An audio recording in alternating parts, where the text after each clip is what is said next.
him. It's fine, Heather. Superman, we finally meet. Would you like a coffee? Where's the dog? Dog. What the dog doing? So here's the thing. After over a decade, we got the theatrical release of a solo Superman movie. If somehow you haven't seen it yet, go watch it and consider this your spoiler warning.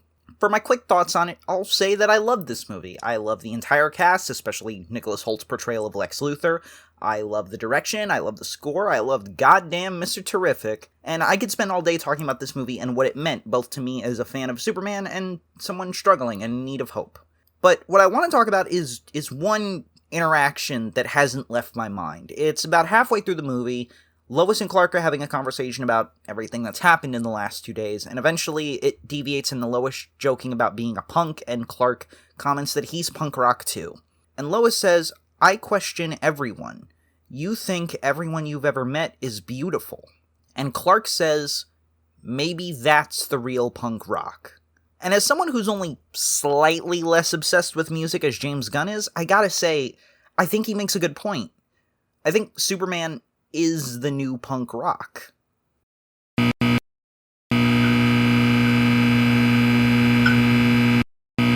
So before we examine how Superman is actually kind of punk, we gotta look at this. What is punk rock? 1, 2, 3, 4! So punk rock is a genre of rock music, obviously, that came about in the 1970s, and it's one of the few musical genres one could attribute to also being its own subculture. It came to rise during a time when rock was considered to be softening up. The attitude was, if Billy Joel and Simon and Garfunkel are considered rock, then we fucked up somewhere. That's no disrespect to Billy Joel and Simon and Garfunkel on my part. Billy Joel was actually my first concert. I fucking love Billy Joel. So the idea was to bring rock back to its scrappy, rebellious roots and to return the genre to being the voice of the wild young man lashing out at the system, in stark contrast to the presence of hippie ethos in rock at the time. The main characteristics of punk rock involve 1. A DIY ethos and sound, 2. Antipathy towards the establishment, specifically police authoritarianism and capitalism, and 3. A general sound and lyrical thesis of anger at the system, although we are going to be revisiting that one. As stated previously, punk became more than just its music, it also became a thriving subculture. If I say punk, it paints a picture in your head. One of some guy with a dyed mohawk, ripped jeans, Doc Martens, and a leather jacket. A couple notable bands from the genesis of the genre that I'd personally recommend include the Sex Pistols, the Heartbreakers, Talking Heads, and of course, the Ramones and the Clash. You can't write about punk rock and not mention the Ramones and the Clash. Punk is very much considered the sound of the mid to late 70s in rock, and as we went into the 80s, it very much faded out of mainstream popularity. It is worth noting that the first wave of punks, while their ethos seemed like it would clash with mainstream success under major labels, they were actually quite successful, and a lot of them maintain radio popularity on classic rock stations today. The genre did continue after scuttling back underground throughout the 80s, and did see somewhat of a resurgence in the 90s with the feminist punk movement known as Riot Girl, which kept the DIY angry sound of punk and aimed it at issues more related to the patriarchy, like domestic abuse and sexual assault, but also promoting female empowerment. This movement became notable because a lot of the bands and artists involved with Riot Girl were also genuine political activists, and since I'm handing out punk recommendations for free today, I'll shout out Bratmobile, Slant Six, Jack Off Jill, and of course, Bikini Kill as bands from this particular era/movement, worth checking out in my opinion. But there is, of course, another movement that came to prominence during this period that we have to talk about. You are now about to witness the strength of street knowledge. Yes, in the late 80s and early 90s, gangster rap became one of the most prominent sounds in popular music. Now, I know you're thinking, how is gangster rap punk rock? Obviously, there's a lot of differences between gangster rap and punk rock. Most notably, in my mind, gangster rap is way more controversial. Whether it be for the often misogynistic lyrics, the seeming glorification of drug use, crime, and materialism, or just the fact that we unfortunately did and still do live in a heavily racist society that can't stomach angry black men making music about their less than glamorous life experiences. However, I think gangster rap, as well as its contemporary of political rap, shares a lot of the same ethos as the punk rock of old. like fight the power, fuck the police, murder was the case. What are these if not an evolution of punk politics, now being championed by, historically, the most oppressed people? It also harkens back to one of the most important aspects of punk, that being its status as counterculture. Since punk rock was now considered one of the most important musical movements of the century, it wasn't really countering anything anymore, it was just the culture. Gangster rap was dangerous in the way punk used to be, and that's very important to keep in mind going forward. Both gangster rap and punk rock continue as genres to this day, but both have somewhat subsided as concerns to popular music. Bands like Green Day, My Chemical Romance, and Good Charlotte kept it going in the 2000s with pop punk, which most punk fans will tell you is an affront to the genre. Political rap still lives in artists like Kendrick Lamar and Run the Jewels. Kendrick and Killer Mike especially lean hard on critiquing the prison-industrial complex and the war on drugs, as well as advocating for modern black liberation. And of course, if you're willing to go digging and engage with the scene, punk rock still lives underground, arguably stronger than ever. But I did say I wanted to circle back around to one of those tenets of punk from earlier, and that being the ethos of anger at the system.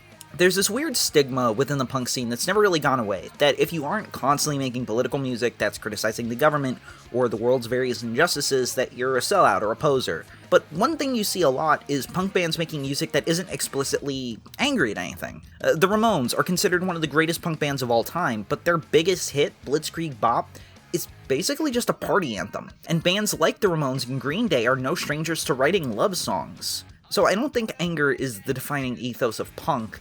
Really, it's authenticity. Which brings us to Superman. Yeah, you clicked on a video about Superman, remember that? I think, yeah, in 2025, Superman is very punk. Obviously, the movie itself isn't super punk insofar that it's a movie about the original superhero made by one of the biggest companies in the world for a few $100 million, but spiritually, the text of it is. This is a movie where Superman is criticized by friend and foe alike, but ultimately his will to do good wins over or shuts down the detractors. I just fucking knocked my chair down. There's no real facade to Superman. He is who he is, just a man trying to take his incredible gifts and use them to give back to the world, to do good for the sake of good.